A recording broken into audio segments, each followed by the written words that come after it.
अच्छा अपना नाम। अच्छा सुजान जी, आपको क्या दिक्कतें थी जो कि आपने ये प्रोडक्ट कौन कौन से लिए उसके बारे में जरा बताइए। प्रॉपर खांसी चलती थी, खांसी इतनी ज्यादा थी कि मुझे अपने आप में शंका थी कभी टीबी ना होगी। अच्छा अच्छा दरअसल था, और मैंने यहाँ बैरोड में एक लेडी डॉक्टर है नेहा गुप्ता, जी। अच्छी डॉक्टर है हाँ, हाँ। और हेम्योपैथी की डॉक्टर, उससे मैंने 3-4 महीने रेगुलर दवाई ली और फिर भी मुझे कोई रिलीफ नहीं मिला। अच्छा अच्छा और साहब से मेरे क्या, मैं 6-7 साल पहले यहाँ रह के गया था, बहुत अच्छे संबंध है। मुझे पता नहीं कि भाई साहब ने ये प्रोडक्ट खोल रखा है। जी जी मैं तो उनके वो पढ़ा नहीं है धनवंतरी वाले, उनके पास गया था, फिर उनने मेरे को यहाँ भेजा।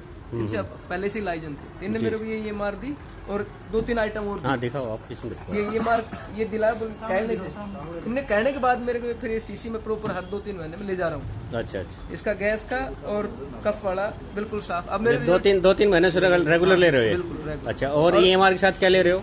ये त्रिफला भी लिया है मैंने, जूस ये भी चालू किया था, और एक शीशी और दी थी भाई साहब ने किलेटॉक्स क्लियर छोटी गोल्डन कलर में होगी है। कलर में हाँ, 700 तो कितने दिन में फर्क पड़ गया था अपने? सर 1 महीने में मुझे आज मैं स्वस्थ हूँ अच्छी तरीके से। अच्छे से बाकी मैंने ECG जांच एक्सरे तक कराया, डॉक्टर ने बोला नॉर्मल, ऐसा कुछ भी नहीं है। मेरे खुद की शंका थी कभी ऐसा दिक्कत ना हो, और आज मैं स्वस्थ हूँ। बिल्कुल बहुत चलो, अच्छा रिजल्ट है मेरा। बहुत अच्छी बात है। आप इसको ले यूज करो और लोगों को बताओ जिनके स्वास्थ्य लाभ हो बहुत अच्छा। समाज में। ठीक है जी, ओके, धन्यवाद सर।